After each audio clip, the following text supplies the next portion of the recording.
Tonight's going to be a marker moment for some of you. I heard this. A lot of times I come out with a story. I don't have a story. I have one story tonight. I know y'all are ready for some good news, right? Y'all ready for some good news? All right, y'all ready? Everybody who signs up for camp tonight gets to go for free. Just kidding. I got you. No, we can't do that. Right, KO? We can't. I'm just kidding. I have some good news I'm going to tell you about. This is really cool. We all know that you can't have good news without bad news, right? Most of the time. A lot of times you can't have good news if there's no bad news.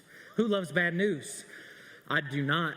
Hobo Jack, if you're familiar with him, he has a TV show called Some Bad News. You should check it out. If you want more about it, email dustin.thompson@generationchurch.me. He will gladly introduce you to Hobo Jack and to some bad news, okay? But I want to talk about some good news. I want to talk about some good news. I'm tired of bad news, man. I'm tired of it. I don't want any more bad news. I got good news, and I want to share it. So you might be asking, what is good news? What is this good news that you keep talking about, Tyler? It's not camp. It's not any of those things. Tonight, and you came to church, but tonight we're actually going to be talking about a man named Jesus. All right? A man named Jesus.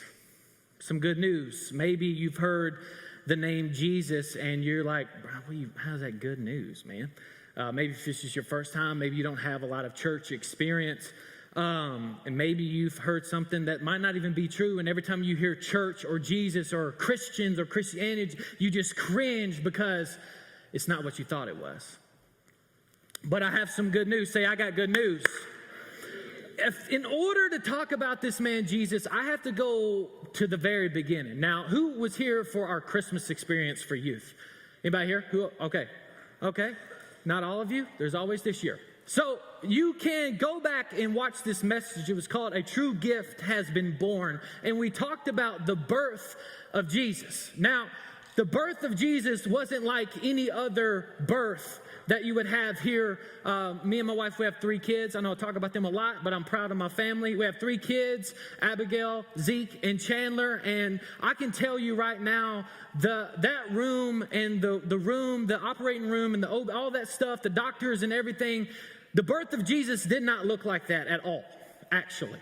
There was not a hospital. There was actually, the place was so full, there was no room. They actually kicked them like, hey, bro, you're going to have to go have that baby somewhere else. So, they ended up in the middle of nowhere. They had the baby. But here's the thing.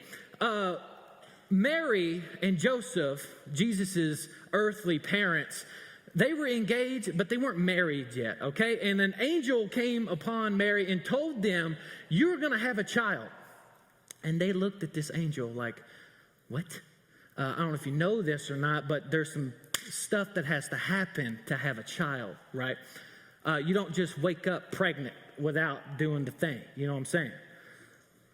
I'm glad y'all don't know about that yet. That's good stuff. I'm proud of y'all. I'm just kidding. But this baby wasn't conceived like a normal baby is what I'm getting at. This baby was actually a miracle baby. And Joseph, he almost talked himself out of it, all the things. And they didn't understand at first what this baby was going to do. They had no idea. Now, if you can just imagine for a moment, you're in high school and you get pregnant and you go tell your mom, but Mom, I'm a virgin. I have not had sex yet. Well, how are you pregnant? It's a miracle. You probably would be like, smacked, right? So can you just put yourself real quick in the Mary and Joseph's shoes? They had not had sex, but yet Mary was pregnant and she hasn't had sex with anybody either. This baby, this miracle, okay? He was from Nazareth. And just like White House, nothing good comes from Nazareth. We're Portland Panthers around here, right? So if you can just imagine where Jesus came from, was a lot like White House, all right? The Devils, the Blue Devils. I'm so sorry if you are from White House. I have friends in White House. There's only 2 things. I have 2 friends. I said something good from White House. Amber, I'm so sorry. Welcome to glory, Amber. You are in Portland. Other than Knoxville, Portland is the best place to be. Go Vols, especially on a Wednesday night. Come on, somebody. But he was from Nazareth. And like I said, nothing came. I'm just kidding about White House. I love the White House. Nothing good came from that. There was a lot of people, a lot of scumbags, all the things. Nobody liked anybody from there. But yet Jesus, this miracle baby, came from a place that nobody liked. Nothing good came from there, but people came from all over the world because they heard about this child. Like, I gotta see. They came from all over. Now, we're gonna fast forward several years to when Jesus was 30, all right? I'm about to turn 30. It's about to be my Jesus year. Come on, somebody. Maybe I'm just depressed about that. That's okay. You can be depressed with me. They say people start taking you more serious when you turn 30 and have kids. I've done one of the two. So adult Tyler is coming.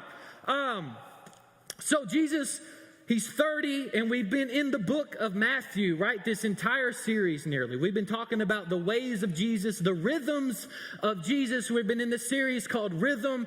And what are the rhythms that Jesus had, and what are the rhythms that Jesus did that we should do, right? And we talked about, it's not about what you do, it's about your heart posture. What you do actually opens up pathways for you to hear God. And if we never have those opportunities, then how are we hearing from God? What are some of the rhythms in our life, right, that aren't the rhythms of Jesus that we need to check out, maybe stop doing and start replacing them with a few things? So we've talked about some of Jesus's teachings. We've talked about some of his miracles all throughout the New Testament, which is where we've been studying. It talks about Jesus' teachings and some of his miracles, right? Just a few, right? We haven't talked about a few of these, but I just want to remind you of some of his miracles. Jesus fed over 5,000 people with just a few pieces of bread and some fish. He healed the blind. The Bible says he took mud and he put it over this man's eyes and he prayed, a blind man. And when he prayed and wiped that away, the blind man could see again. We're not talking about just some ordinary guy, okay? We talked about this. We talked about the paralyzed man. You guys remember the house that people heard where Jesus was staying in, and the paralyzed man, he had 4 amazing friends. You know what? We asked the question, who is your 4? Who is going to recognize that you are paralyzed and you cannot do it alone? It's going to pick you up and carry you into the presence of Jesus, so much so that they're willing to cut a hole in the roof because the place was so packed and so many people wanted to be with this man. They did whatever it took to get their sick friend into the presence of Jesus and to be healed. We talked about it. We talked about who's your 4, who's going to carry you. Who's going to carry you? Who are you carrying? We talked about that. He brought Lazarus back to life. He brought a dead man back to life. He did all of these things, all these miracles. Remember last week we talked about the disciples that were fishing all night long and hadn't caught anything, but Jesus says, have you tried the other way? Have you tried the other side? And the Bible talks about him. They telling the disciples they cast their nets to the other side and just literally boat loads of fish, so much they had to go get another boat. And they realized there's another way. And they dropped what they were doing. They didn't ask any questions. And they're like, I will follow you, this man. I will follow this man. Jesus, he talked about worship, his teachings. He talked about lust, bless you. He talked about anger. He talked about revenge. He talked about money. He talked about helping the poor, helping the sick, visiting those who were in jail. He talked about this. He talked about judging others.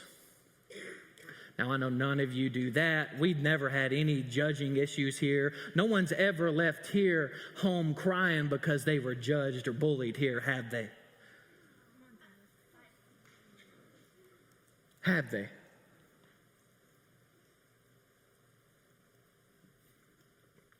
Jesus talked about it. He talked about loving your neighbor as yourself. He talked about lowering yourself and serving others, as we talked about last week. And you know what else he talked about? He talked about the kingdom of heaven. So much so that it's actually, we'll get into it, it's actually recorded multiple times about this kingdom and this abundant life and this kingdom life that the world wants you to judge people. The world wants you to be like, well, it's their fault, they're broke. The world wants you to seek revenge. The world wants you to lust after all of these people, wants you to just do what you want to do. It's your body. Newsflash, if you have accepted Jesus into your life, your body no longer belongs to you, it belongs to him. Not my body. Not my body. It's God's body. I don't know who that was for. He talked about this kingdom. He talked about this new life, this upside down. What the world says this, but Lord, you're saying this, and I've seen what you're doing. I think I want to follow this guy. This kingdom he talked about. Turn to Matthew chapter 7. Matthew chapter 7. We're going to start in verse 21. He talked about this kingdom. It says this, not everyone who calls out to me, Lord, Lord, will enter what? The kingdom of heaven. Only those who actually do the will of my Father in heaven will enter.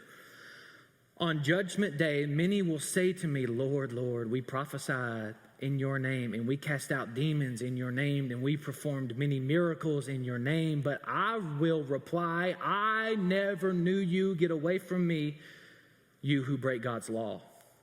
Anyone who listens to my teaching and follows it is wise, like a person who builds a house on solid rock. Though the rain came, though the judging came, though the anger came, though your parents splitting up and divorcing came, and the floodwaters rise, and the winds, they beat against that house, it won't collapse because it was built on bedrock. It was built on a firm foundation. But anyone who hears my teaching and doesn't obey is a foolish, like a person who builds their house on sand. Now, most of us have probably experienced sand in some degree, right? Anybody ever been to the beach? Okay, I have multiple times. You know what sticks around longer than COVID? Sand. You can go to Florida, you can take 19 baths and wash your bag out, and I guarantee it, you can come back here and you will have sand somewhere. Anybody else? You will. You will. I know this about sand too. I was an only child growing up. It had its perks. There were some whatever. But I didn't have any issues building a sandcastle and have to worry about some knucklehead coming in and tearing it down for me. I didn't. But what I did, I had the water. I had the tide. And if I didn't place this thing, even if I thought it was good, man, the slightest bit of water, if somebody ran past it, the wind, what would happen? It would knock over. It would. Somebody who builds a foundation on sand is a foolish person because all it takes is for it to be gone. That's right. When the rains and floods come and the winds beat against that house, it will collapse with a mighty crash. Can I remind you something tonight? Don't be a fool. The kingdom is coming. Don't be a fool. What's the Bible? What's a fool? Somebody who builds their life on sand. Do I need to explain what sand is? Sand is like, you just do you. Sand is, hey, you need to create this account and you need to be an influencer one day and talk about all this stuff and get thousands of followers for crap that nobody wants to buy. Okay? You do this, use your influence. You need to steward it in a way to make you money. You need to do it so you can get the glory. You need to do all of these things, but that's building your life on sand. The sand is like you don't need to come to church. You don't need anybody. You can do it by yourself. That's sand floating through life. You ever seen somebody shoot an arrow with no target? No. That's building your life on sand. I'm just But somebody who builds their house on a firm foundation, they have that thing dialed in. They know what they're going for. They know who they want to be. They know whose they are. And they want to pursue the ways of Jesus. Don't be a fool. Don't be a fool. You know why? The kingdom is coming. Matthew chapter 13. Just flip over just a few chapters. Bless you. Matthew chapter 13, starting in verse 47, this is what it says. Again, the kingdom of heaven is like a fishing net that was thrown into the water and caught fish of every kind. But the net was full. They dragged it up onto the shore, sat down, and sorted the good fish into crates, but threw the bad ones away. That is the way it will be at the end of the world. The angels will come and separate the wicked people from the righteous. Will separate those who knew God from those who didn't. Throwing the wicked into a fiery furnace where they will be weeping and there will be gnashing of teeth. Do you understand all these things? What did they say?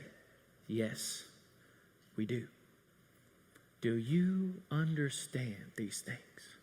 Do you understand what Matthew is trying to say here? I think if you could put all of this in a sentence, he would say this: there will be a day of separation. There will be a day.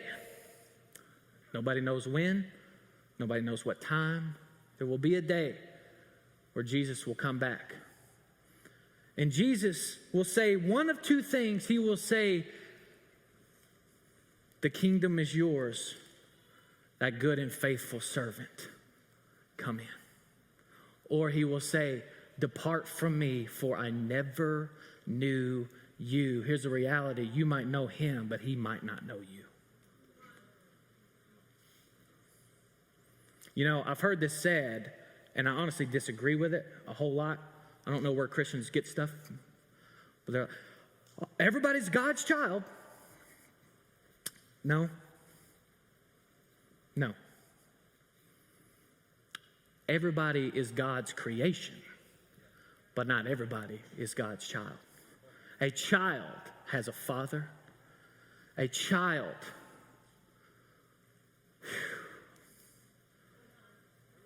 Are you his child? Does he know you? Or do you just, yeah, I know Jesus. Does he know you?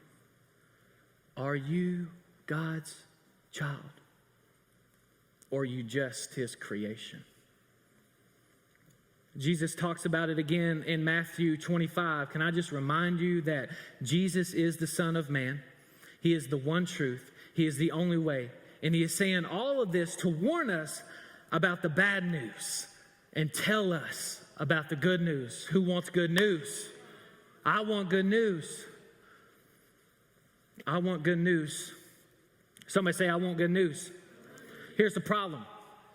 Some of us don't want good news, and you know it's for you. Some of us don't want good news, even when we know that's for me. You know why I know this? Because it's evident in our world today. That's why I know. I feel so convicted, and I'm just going to use the average age in this place, students that is, for 16 years, that we have made it so easy for you not to follow Jesus. I've asked some people in my life, like, what have we been doing over the last 20 to 30 years? There is a crisis happening. And nobody's sharing this good news?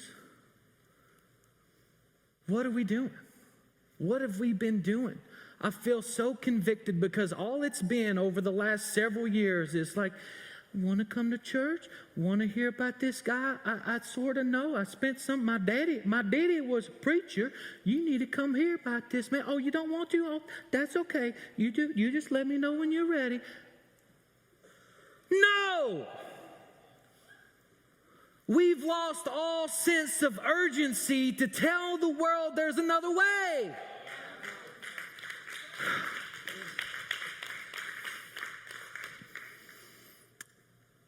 we've been too busy showing people and not telling them. I can show you love all day. I can be nice to you. I can talk to you. I can be there for you. But if I never tell you who is love, who is peace, and who hears you, it's for nothing. That's when I made it about me. It's for nothing. But I have some bad news. Not everybody has experienced this peace of Jesus yet. Some of us... we have, and we haven't shared it with anybody.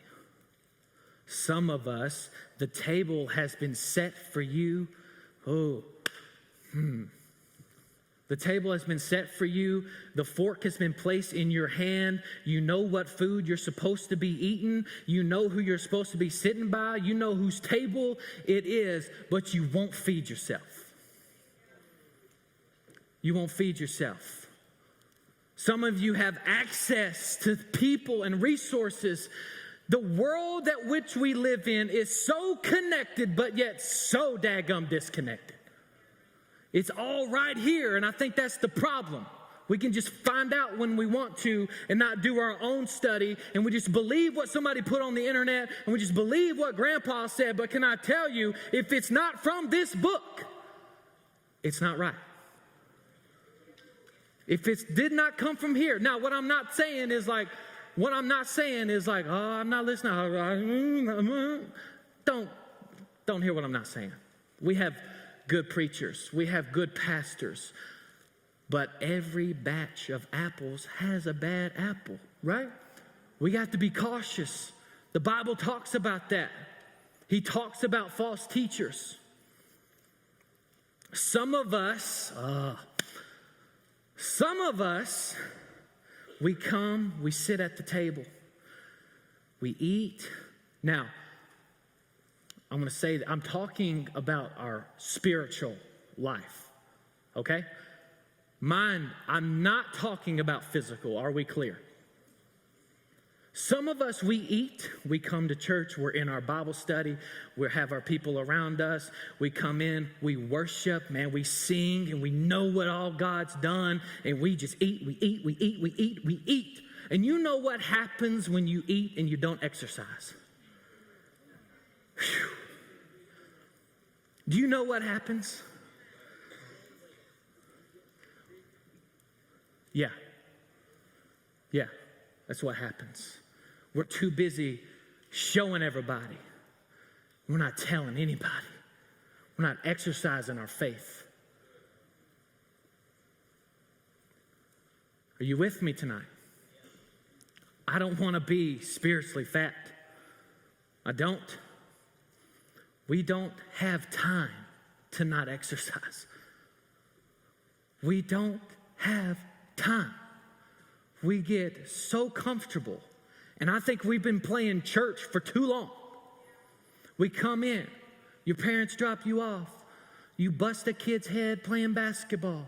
You don't think anything about it. We come in, we claim. Can I tell you what worship is? It's something that you get worth to. And some of y'all, I know you've experienced Jesus. I know you've experienced what he's done for you. I know he's restored your parents' marriage. And you come in here and you sit like you've been sucking on lemons. Mad. No more. No more. You know. My question is, why? If this God that you claim is so good, you have a bad way of showing it, and we wonder why their seat's empty. If he's that good, why aren't you telling anybody about it? If he did all these things, why aren't you telling anybody about it? He's too busy. Come to youth. Anybody can do this. A Satan worshiper can come in here and do this. How are we any different? Somebody who doesn't even believe in Jesus can come in and do this. Somebody who doesn't even believe in Jesus can come in and operate this whole thing. Now, God won't be in it. Don't hear what I'm not saying. They can do the thing. When are we going to put God back? When are we going to have an urgency that people are dying every single day who don't know Jesus? And we come in and we sit. Somebody say, we've got to go. We've got to go. This man, Jesus, all he wanted was for people to know about this kingdom, but not all of them wanted to know about his kingdom. You know what Jesus was? He was an amazing man. He talked to people nobody else wanted to talk to. He sat beside the weird kid at lunch. He did. He respected his elders. He didn't come into a place and pop his AirPods in and just sit back, and he didn't do all that. And I'm glad you're here, but we got work to do. We got work to do. He didn't do that. He did all these amazing things, yes, but can I tell you some not so amazing things happened to him? You see, Jesus was sold, he was beaten, he was whipped, he was mocked, he was made fun of, he was spit on. We worry about somebody saying something about our hair. He was betrayed. He was by two of his disciples. One of him denied him 3 times, and Jesus said he would do it. But he's like, no. Say freaking Peter. But Peter's got an awesome story. He does. You see, Jesus got made fun of so much so because he's like, I am the way, I am the truth, I'm the king. And you know what happened to him? You see, there was this scenario where Pilate, which was like the guy, he was like in charge of the town. Okay, there was a prisoner, and then there was Jesus. You see, Jesus, after his friend sold him for 30 pieces of silver, that friend went on to buy some land and then ended up killing himself on the very land that he bought, betraying Jesus. That's a whole sermon in itself. But there was this prisoner, this guy who did all these things. And then there stood Jesus. Jesus had taken a beating, and the Bible talks about him being unrecognizable. He was beaten so bad. There was this whip that they used, and there was a law that you can only hit somebody only for a certain amount of times, and after that it was illegal. That's how bad this whip was. It says it had pieces of bone in it, and they took it, and the man, they was strapped, and they would take it, and they would hit him with it. And this bone would go into his skin and rip flesh out and rip his ribs out. They said he was unrecognizable. This beautiful, perfect man named Jesus was beaten brutally. He was beaten. Couldn't even recognize him. They took this crown because they were making fun of him. And they made this crown out of thorns. And I'm not talking about the thorns that are in your backyard. I'm talking about thorns. They made this crown out of him. They were like, King of the Jews. Blood started coming from his head.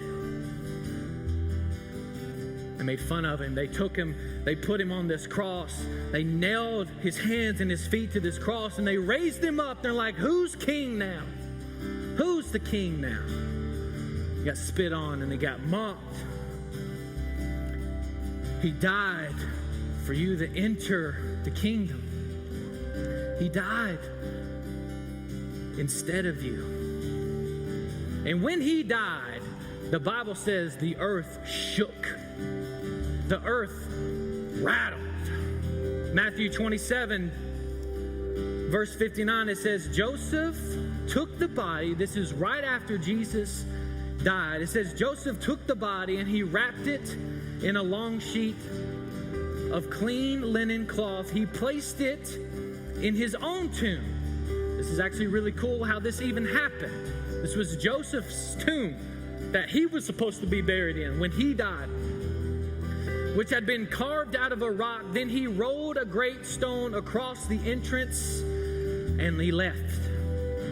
Both Mary Magdalene and the other Mary, which is Jesus' mother, were sitting across from the tomb and watching. The next day on the Sabbath, the leading priests and Pharisees went to go see Pilate. Remember? They told him, Sir, we remember what the deceiver, they're talking about Jesus, said here, once said while he was alive, after 3 days, he would rise up from the dead. It's like, do you remember that Pilate, that guy that you was like, I'm going to wash my hands from this. If you want to crucify him, it's on y'all. I don't want anything to do with this man's death. They went and talked to him. Like, hey, do you remember what he said, though? Like, I know we killed him, but like, he said he was going to come back after the third day. So, verse 64, so we request that you seal the tomb until the third day. This will prevent his disciples from coming and stealing his body and then telling everyone he was raised from the dead. If this happens, we will be worse off than where we first started. Pilate replied, take the guards and secure it the best you can. Now, I just want to explain this whole double seal thing. All right. So back in the day, there was a tomb. It's where people got buried. It's where your body got placed, and they rolled the stone away. That's where you are when you died. All right. So Jesus died. He got placed into the tomb, and the disciples were like, or not the disciples. I'm so sorry. The religious workers. This is what they said. You ready? They said, "What if he was right? What if what he said actually happens?" And they were like, well, if that does, we're actually going to be way worse. So let's make sure this man don't get out. Let's make sure. We got to make sure. We got to take matters in our hand. We have to seal this thing. And how they did that back in the day, they had a string they put across the tomb and they sealed it on both sides. Has anybody ever opened a water bottle, right? There's a seal that is. And when you crack that seal, it's no longer sealed. It's open, and things can come in it. Things can go out of it. They sealed this thing. They sealed it shut. They're like, if anything happens here, we're going to know about it. But they said, what if? What if? Now, I need y'all to help me out with this next part. Y'all have been so good. Y'all ready? Y'all ready? Somebody say, Sunday's coming.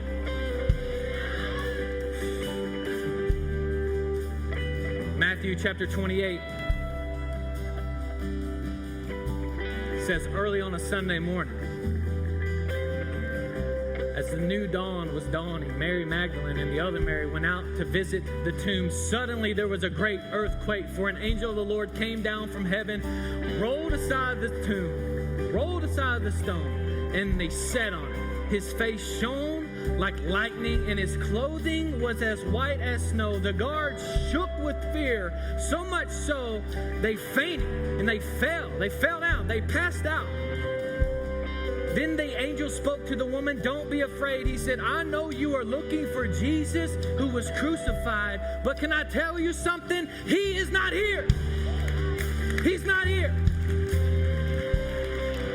He is risen from the dead, just as he said he would happen. Come, see where his body was laying. And now so quickly, and they went and told the disciples that he is risen from the dead, and he's going ahead of you to Galilee. You will see him there. Remember what I have told you. The woman ran quickly from the tomb. They were very frightened, but they were also filled with great joy. Can I tell you this tonight? That anxiety and gratitude cannot coexist in your brain chemically. It cannot. So they ran quickly and they told the disciples that he is risen from the dead and he's going ahead of you to Galilee. You will see him there. Remember what I have told you? The woman ran quickly from the tomb. They were frightened but also filled with joy, and they rushed to give the disciples the angel's message. And as they went, Jesus met them and greeted them. And they ran to him, grasped at his feet, and they worshiped him. Can I tell you something, young person, tonight? He is alive. He is alive. Somebody say, but we got to keep reading. Got to keep reading. Matthew 28. Verse 16, it says this. Then the 11 disciples left for Galilee. Remember Judas, he killed himself.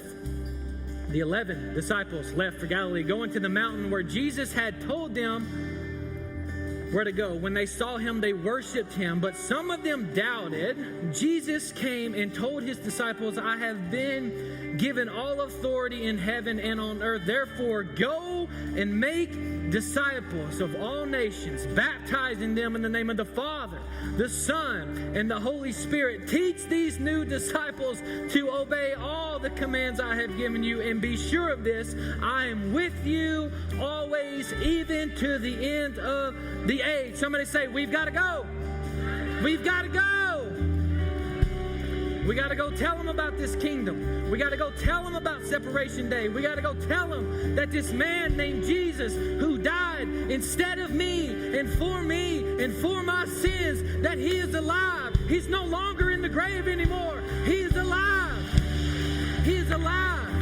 This same man that took the most brutal beating a human could ever take, he died, but it says he is alive. There are witnesses of this man. There's this guy named Thomas, and he literally had the nickname Doubting Thomas. Thomas didn't want to believe it. And this is what Thomas said. He said, hey, I'm not going to believe that this man is alive until I see the holes. He says, until I put my fingers through the holes of this man, I'm not going to believe. And you know what? Woo, Jesus showed up on the scene. He said, look at here, sucker. Look at them holes, son. I am not dead anymore. And it says that Thomas put his finger through those holes. Thomas saw Jesus. Thomas believed. He didn't doubt anymore. And if Thomas can believe, I know you can believe. I know it. Man, I love how the Bible, like, there's Matthew, Mark, Luke, and John, but then the book of Acts. And I love how I can read all of Matthew, and I love how it can flip over to Acts, and it just picks up right where we left off. You might remember this. Acts chapter 1, verse 6. So when the disciples were with Jesus, they kept asking him. Now, remember this. Remember, they left for Galilee.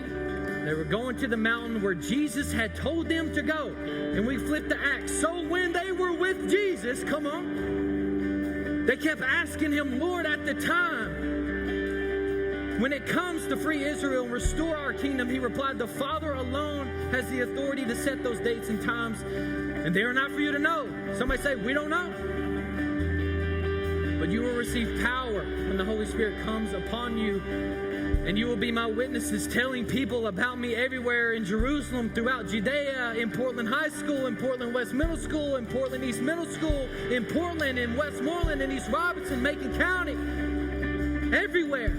After saying this, he was taken up into a cloud while they were watching. And they could no longer see him. As they strained to see him rising into heaven, two white-robed men suddenly stood among them. Men of Galilee, they said, why are you standing here and staring into the heaven? Jesus has been taken up from you, and he is in heaven, but someday he will return. Say, he will return. Someday he will return from heaven, and in the same way you saw him go, he will return. He's coming back. The kingdom is coming. It's coming. Some of you, it's coming for you right now. It's coming tonight. Here's what's so magical about this kingdom. The Bible talks about on earth as it is in heaven. You have the power and the authority to bring heaven down to earth. You have the authority. You have this authority. Somebody say, we've got to go. Can I tell you about this story?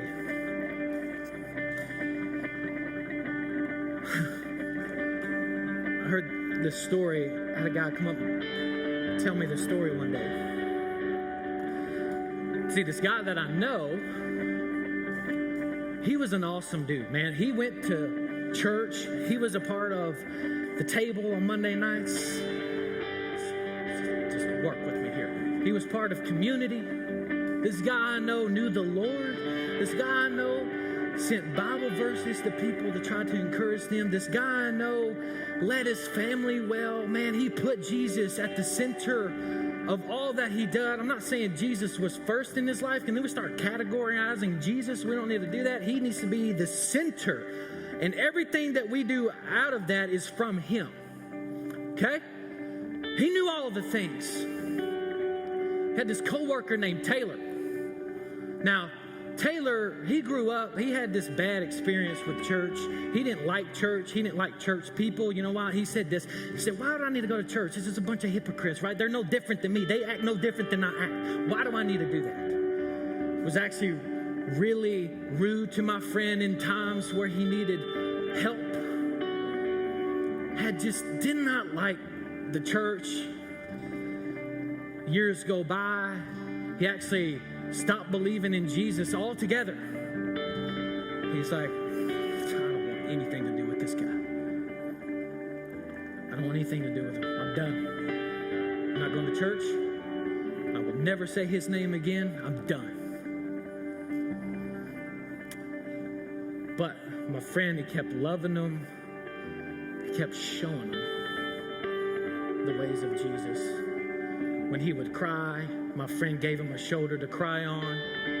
When he was hurting, when him and his wife were fighting, man, he was like, he started to like dog his wife a little bit. He's like, hey man, I know, look, but that's your wife, okay? He encouraged him. He showed him a different way. His wife, Taylor's wife, actually started going to church. And Taylor, nope, I ain't going. Don't want anything to do with it. You can go, but honey, good, you're going by yourself. Told his wife that. Told his wife. Started going, and Taylor, one day he woke up, it was a Saturday, he didn't wake up, it was a Saturday night. And he told his wife, I think I'm going to go to church with you tomorrow. Praise the Lord. Praise the Lord. Yes, come on. Yes, babe, I've been praying for you. Come on. Well, Taylor went in, and he's actually even more mad now than when he went in. I'm done, babe. I tried. These people looked at me weird. They looked at my hat. They looked at my tattoos. They said, I don't belong here. I don't want nothing to do with church. I don't want nothing to do with Jesus. His people ought not to be acting like that. That's what he told. That's what he said. I don't want anything to do with it. Well, his wife continued to go. His wife continued to pray. And guess what? It was a Saturday night. Babe, I think I'm going to give it another try. Okay. Well, it went. Can I tell you something about this Sunday? Taylor gave his life to Jesus.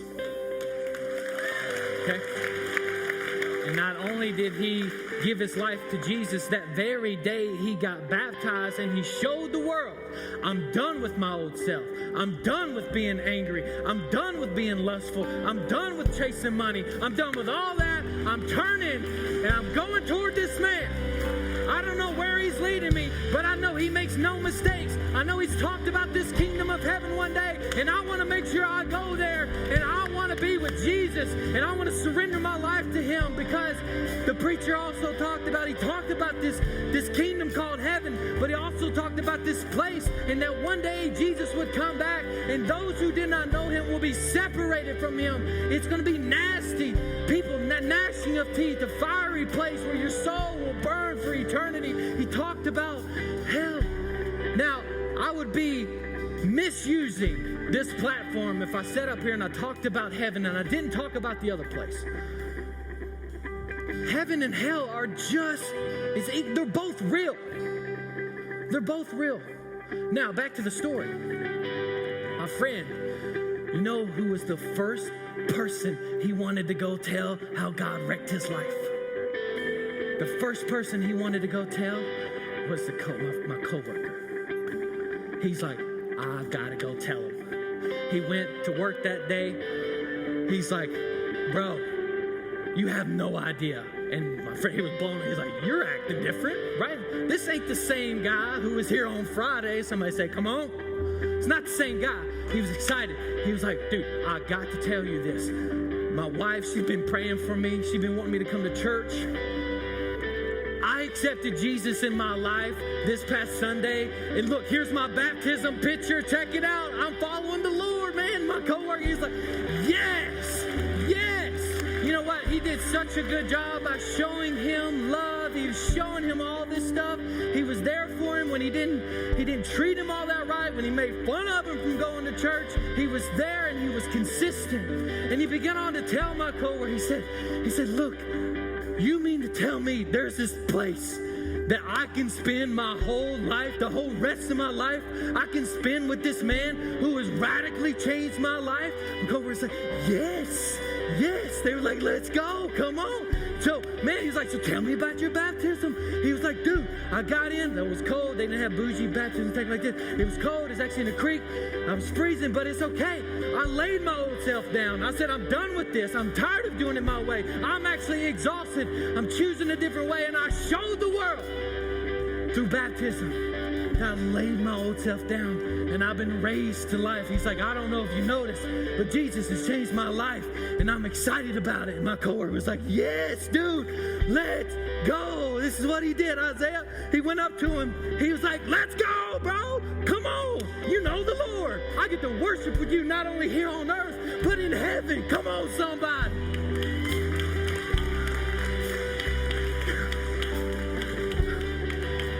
He looked at my coworker and he was like, dude, the guy up there preaching, he started talking about heaven and he started talking about hell. And he's like, dude, man, hell's nasty, man. I don't want to burn for the rest of my life. I don't want to be separated from our Father. I don't want to be separated from this man who loved me so much. He lived a perfect life. He died a death that we deserve. He rose on the third day and is alive. I don't want to be separated from him. I don't want to go to hell. He's like, yes, come on. You know what he did, Taya? He looked at him. Taylor looked at my friend. And my friend was rejoicing inside. He's like, yes, I showed him the way. He said, why didn't you never tell me?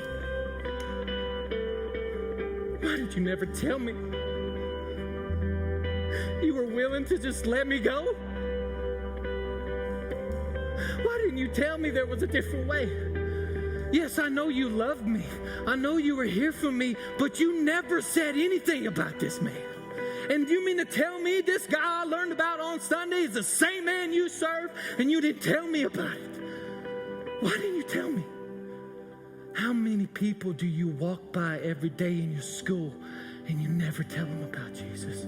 You're too worried about just doing it, just showing them. I'll show them the way. Yeah, I'll show them. I'll show them. It's show and tell. Got to live by example. But you've got to tell people about this man named Jesus. And I know I'm really passionate right now. But I can go ahead and tell you right now, under the sound of my voice, ain't another person gonna go past me, drive past me. I see in Food Line, I see in Cash Saver, I see pumping gas, is not gonna walk by and not tell them about this man who has radically changed my life. I'm not. I'm done with it. I'm done with it. The Bible says nobody knows the time or the hour, only God does. Guys, time is running out. Time is running out. And we're just, welcome to youth.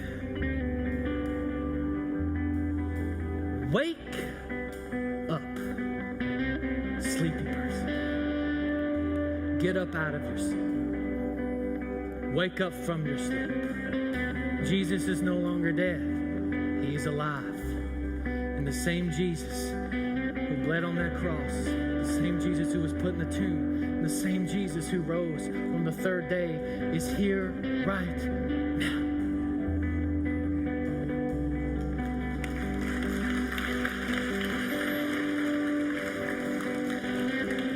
We've lost all sense of urgency.